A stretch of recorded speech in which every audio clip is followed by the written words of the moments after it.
ವರ್ಷಕ್ಕೊಮ್ಮೆ ದರ್ಶನ ನೀಡುವ ಹಾಸನಾಂಬೆ ಕ್ಷೇತ್ರದಲ್ಲಿ ನಡೆಯುವ ಪವಾಡವೇನು ಗೊತ್ತಾ? ಬೆಂಗಳೂರಿನಿಂದ ಸುಮಾರು 187 ಕಿಮೀ ದೂರದಲ್ಲಿರುವ ಹಾಸನದಲ್ಲಿರುವ ದೇವಾಲಯವೇ ಹಾಸನಾಂಬ ಕ್ಷೇತ್ರ. ವರ್ಷಕ್ಕೊಮ್ಮೆ ದರ್ಶನ ನೀಡುವ ಈ ದೇವಿಯ ಪವಾಡವನ್ನು ನೋಡಲು ಜನರು ಕಾತುರದಿಂದ ಕಾಯುತ್ತಾರೆ. ಸಾಮಾನ್ಯವಾಗಿ ಕೆಲವೊಂದು ಊರುಗಳಿಗೆ ದೇವರ ಹಿನ್ನೆಲೆಯಲ್ಲಿ ಬಂದಿರುವಂತಹ ಹೆಸರುಗಳಿವೆ. ಇಂತಹ ಸಾಲಿನಲ್ಲಿ ಸೇರುವ ಊರು ಹಾಸನ. ಈ ನಗರಕ್ಕೆ ಹಾಸನಾಂಬೆಯಿಂದಲೇ ಬಂದ ಹೆಸರಿದು. ಹಿಂದೆ ಹಾಸನಕ್ಕೆ ಸಿಂಹಾಸನಪುರಿ ಎಂಬ ಹೆಸರಿತ್ತು. ಕಾಲಾನಂತರದಲ್ಲಿ ಹಾಸನ ಎಂದಾಗಿದೆ. ಶಕ್ತಿಮಾತೆಯ ಸ್ವರೂಪವಾಗಿರುವ ಹಾಸನಾಂಬೆ ಕ್ಷೇತ್ರದ ವಿಶೇಷತೆ ಎಂದರೆ ಈ ತಾಯಿಯು ವರ್ಷಕ್ಕೊಮ್ಮೆ ದೀಪಾವಳಿಯ ಸಂದರ್ಭದಲ್ಲಿ ತೆರೆಯುತ್ತದೆ. ಈ ದೇವಾಲಯದ ವೈಶಿಷ್ಟ್ಯತೆಯ ಬಗ್ಗೆ ಇನ್ನಷ್ಟು ತಿಳಿಯೋಣ ಬನ್ನಿ. ವಿಶೇಷತೆ: ಐತಿಹಾಸಿಕ ದೇವಾಲಯದ ಹಾಸನಾಂಬ ದೇವಿ ದೇವಸ್ಥಾನದ ಬಾಗಿಲನ್ನು ಆಶ್ವಯುಜ ಮಾಸದ ಹುಣ್ಣಿಮೆಯ ನಂತರ ಬರುವ ಗುರುವಾರದಂದು ತೆರೆದು ಬಲಿಪಾಡ್ಯಮಿಯ ದಿನ ಮುಚ್ಚಲಾಗುತ್ತದೆ.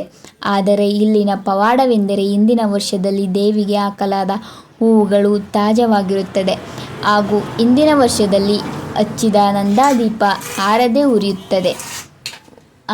ಉರಿಯುತ್ತಲೇ ಇರುತ್ತದೆ.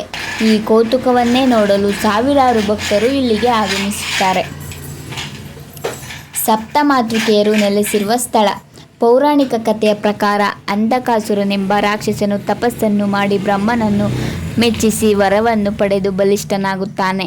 3 ಲೋಕದಲ್ಲೂ ಅಂಧಕಾಸುರನ ಉಪಟಳವನ್ನು ಮಾಡಲು ಆರಂಭಿಸುತ್ತಾನೆ. ಅಂಧಕಾಸುರನು ಕೊಲ್ಲಲು ಶಿವನು ಬಂದಾಗ ಇಬ್ಬರ ನಡುವೆಯೂ ಯುದ್ಧ ನಡೆಯುತ್ತದೆ. ಅಂಧಕಾಸುರನ ರಕ್ತದ ಒಂದೊಂದು ಹನಿಯೂ ರಾಕ್ಷಸನಾಗಿ ಮರುಜೀವ ಪಡೆಯುತ್ತದೆ. ಇದನ್ನು ನಿಯಂತ್ರಿಸಲಾಗದೆ ಶಿವನು ತನ್ನ ಬಾಯಿಂದ ಯೋಗೀಶ್ವರಿಯನ್ನು ಸೃಷ್ಟಿಸಿದ. ಇತರ ದೇವತೆಗಳು ಶಿವನ ಸಹಾಯಕ್ಕಾಗಿ ತಮ್ಮ ಶಕ್ತಿಯನ್ನು ಕಳುಹಿಸಿದರು. ಈ ಶಕ್ತಿಯಿಂದ ಜನ್ಮ ತಾಳಿದವರೇ ಸಪ್ತಮಾತೃಕೆಯರಾದ ಬ್ರಾಹ್ಮಿ, ಮಹೇಶ್ವರಿ, ಕೌಮಾರಿ, ವೈಷ್ಣವಿ, ವರಾಹಿ, ಇಂದ್ರಾಣಿ ಹಾಗೂ ಚಾಮುಂಡಿ.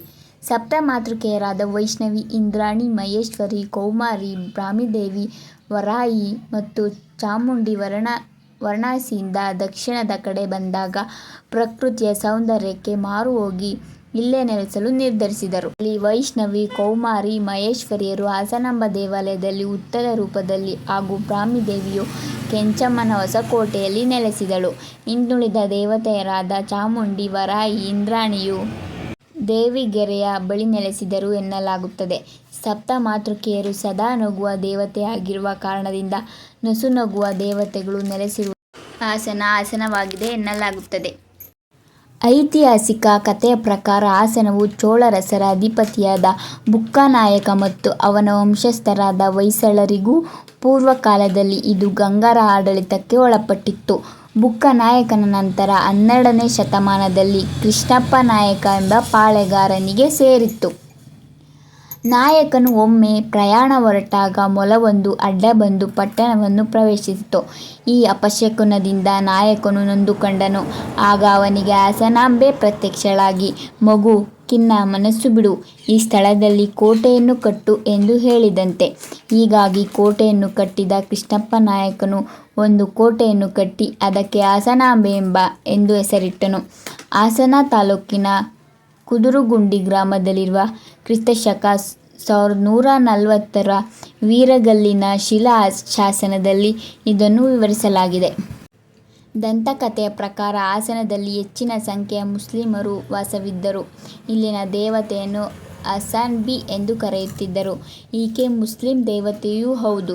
ಕಥೆಯ ಪ್ರಕಾರ ಸೊಸೆಯೊಬ್ಬಳು ಅತ್ತೆಯ ಕಿರುಕುಳವನ್ನು ತಾಳಲಾರದೆ ದೇವಾಲಯದೊಳಗೆ ಹೋಗಿ ಬಾಗಿಲು ಮುಚ್ಚಿಕೊಂಡು ಅಲ್ಲೇ ಲೀನವಾಗಿ ಹೋದಳು. 1 ವರ್ಷದ ನಂತರ ಬಾಗಿಲು ತೆರೆದರೆ ಅವಳ ಸುತ್ತಲೂ ಹುತ್ತ ಬೆಳೆದಿತ್ತು. ಜೊತೆಗೆ ಒಂದು ದೀಪ ಸಹ ಉರಿಯುತ್ತಿತ್ತು. ಹೀಗೆ ದೇವತೆಯಾದವಳೇ ಹಸನ್-ಬಿ. ಈ ಹಸನ್-ಬಿಯ ಸಮಾಧಿ ಒಳಗೆ ಇದೆ ಎಂಬ ನಂಬಿಕೆ ಇದೆ. ಈ ಹಸನ್-ಬಿ ಎಂಬ ಪದವೇ ಮುಂದೆ ಹಾಸನಾಂಬೆಯಾಗಿ ಬದಲಾಗಿರಬಹುದು ಎನ್ನಲಾಗುತ್ತದೆ. ಹಾಸನಾಂಬೆಯ ಪೂಜಾ ವಿಧಿ: ಆಶ್ವಯುಜ ಮಾಸದ ಹುಣ್ಣಿಮೆಯ ನಂತರ ಬರುವ ಗುರುವಾರದಂದು ಹಾಸನಾಂಬೆಯ ಬಾಗಿಲನ್ನು ತೆರೆಯುವ ದಿನ ಎಲ್ಲ ತಳವಾರ ಮನೆತನದವರು ಹಾಜರಿಯುತ್ತಾರೆ. ಗರ್ಭಗುಡಿಯ ಮುಂದೆ ಬಾಳೆಯ ಕಂದನ್ನು ಅರಸು ಮನೆತನದವರಿಂದ ನೆಟ್ಟು ದೇವಿಯನ್ನು ಭಜಿಸುತ್ತಾ ಮನೆತನದವರಾದ ನರಸಿಂಹರಾಜ ಅರಸು ಬಾಳೆಕಂದನ್ನು ಕತ್ತರಿಸಿದ ನಂತರವೇ ದೇವಾಲಯದ ಬಾಗಿಲನ್ನು ತೆರೆಯುವುದು ಇಲ್ಲಿನ ಸಂಪ್ರದಾಯ. ಗರ್ಭಗುಡಿಯ ಬಾಗಿಲನ್ನು ತೆರೆದ ಕೂಡಲೇ ಭಕ್ತರು ಹಾಸನಾಂಬೆಯ ದರ್ಶನ ಮಾಡಬಾರದು ಎನ್ನುವ ನಿಯಮವಿದೆ. ಇದರಿಂದ ಅಪಾಯವಾಗುವ ಸಾಧ್ಯತೆ ಹೆಚ್ಚು ಎನ್ನುವುದು ಜನರ ನಂಬಿಕೆ. ಈ ಕಾರಣಕ್ಕಾಗಿ ದೃಷ್ಟಿ ನಿವಾರಣೆಗೆ ಬಾಳೆ ಮರವನ್ನು ಕಡಿದ ಬಳಿಕ ಮರುದಿನ ಭಕ್ತರಿಗೆ ಪ್ರವೇಶವನ್ನು ನೀಡಲಾಗುತ್ತದೆ. ಮೊದಲನೇ ದಿನ ಹಾಸನಾಂಬೆ ಯಾವುದೇ ರೀತಿಯ ಅಲಂಕಾರವನ್ನು ಮಾಡಲಾಗುವುದಿಲ್ಲ. ಎರಡನೇ ದಿನ ದೇವಿಯ ಆಭರಣ ವಸ್ತುಗಳೆಲ್ಲ ಜಿಲ್ಲಾ ಖಜಾನೆಯಿಂದ ಪಲ್ಲಕ್ಕಿಯೊಂದಿಗೆ ದೇವಾಲಯಕ್ಕೆ ತಂದು ತಾಯಿಯನ್ನು ಅಲಂಕರಿಸಿ ಪೂಜೆ ಮಾಡಿ ನೈವೇದ್ಯವನ್ನು ಅರ್ಪಿಸಲಾಗುತ್ತದೆ. ದೇವಿಯ ವಸ್ತ್ರಗಳನ್ನು ಹುಣಸಿನ ಕೆರೆಯಲ್ಲಿರುವ ಮಡಿವಾಳರು ಒಗೆದ ನಂತರ ಪುರೋಹಿತರು ಮಡಿಯಲ್ಲಿ ಅಮ್ಮನವರ ಮೀಸಲು ಮನೆಯಲ್ಲಿ ನಮಸ್ಕರಿಸಿ ಇಡುತ್ತಾರೆ. ಈ ಬಾರಿ 13 ದಿನಗಳ ಕಾಲ ಹಾಸನಾಂಬೆಯ ದರ್ಶನ ಇರಲಿದೆ. ಬಲಿಪಾಡ್ಯಮಿಯಂದು ತುಪ್ಪದ ದೀಪವನ್ನು ಬೆಳಗಿಸಿ ಹಾಸನಾಂಬೆಯ ಗರ್ಭಗುಡಿಯೊಳಗೆ ಇಡಲಾಗುತ್ತದೆ. ಜೊತೆಗೆ ಹೂಗಳೊಂದಿಗೆ ಬೇಯಿಸಿದ ಅನ್ನವನ್ನು ನೈವೇದ್ಯವಾಗಿ ಇಡಲಾಗುತ್ತದೆ. ಪವಾಡವೆಂದರೆ ಮುಂದಿನ ವರ್ಷ ಬಾಗಿಲು ತೆರೆಯುವವರೆಗೆ ದೀಪ ಉರಿಯುತ್ತಲೇ ಇದ್ದು ಹೂಗಳು ತಾಜಾವಾಗಿರುತ್ತದೆ ಹಾಗೂ ಪ್ರಸಾದವೂ ಕೂಡ ಹಾಳಾಗದೇ ಇರುತ್ತದೆ. ಕಳ್ಳಪ್ಪನ ಗುಡಿ. ಒಮ್ಮೆ ದೇವಿಯ ವಿಗ್ರಹದ ಆಭರಣಗಳನ್ನು ಕದಿಯಲು 4 ಜನ ಕಳ್ಳರು ದೇವಾಲಯಕ್ಕೆ ಪ್ರವೇಶಿಸಿದರು. ಇದರಿಂದ ಕುಪಿತಳಾದ ದೇವಿಯು ಅವರಿಗೆ ಶಾಪವನ್ನು ನೀಡಿ ಕಲ್ಲಾಗುವಂತೆ ಪರಿವರ್ತಿಸುತ್ತಾಳೆ. ಅಂದಿನಿಂದ ಇದು ಕಳ್ಳಪ್ಪನ ಗುಡಿ ಎಂದೇ ಪ್ರಸಿದ್ಧವಾಗಿದೆ.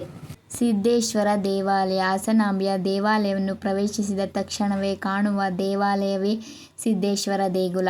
ಲಿಂಗ ರೂಪದ ಈ ಉದ್ಭವ ಮೂರ್ತಿಯು ಈಶ್ವರನು ಅರ್ಜುನನಿಗೆ ಪಾಶುಶಾಪ ಕೊಡುವ ರೀತಿಯಲ್ಲಿದೆ. ಪ್ರತಿ ಅಮಾವಾಸ್ಯೆಯಂದು ರಾವಣೋತ್ಸವ, ಬಲಿಪಾಡ್ಯಮಿಯಂದು ಚಂದ್ರಮಂಡಲ ರಥೋತ್ಸವವು ಇಲ್ಲಿ ನಡೆಯುತ್ತದೆ.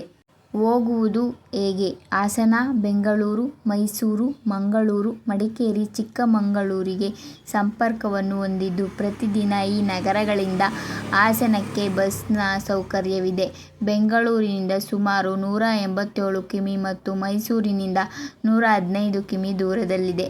ನೋಡಿದ್ರಲ್ವಾ ಫ್ರೆಂಡ್ಸ್, ವರ್ಷಕ್ಕೊಮ್ಮೆ ದರ್ಶನ ನೀಡುವ ಹಾಸನಾಂಬೆ ಕ್ಷೇತ್ರದಲ್ಲಿ ನಡೆಯುವ ಪವಾಡಗಳು ಏನೇನಂತ.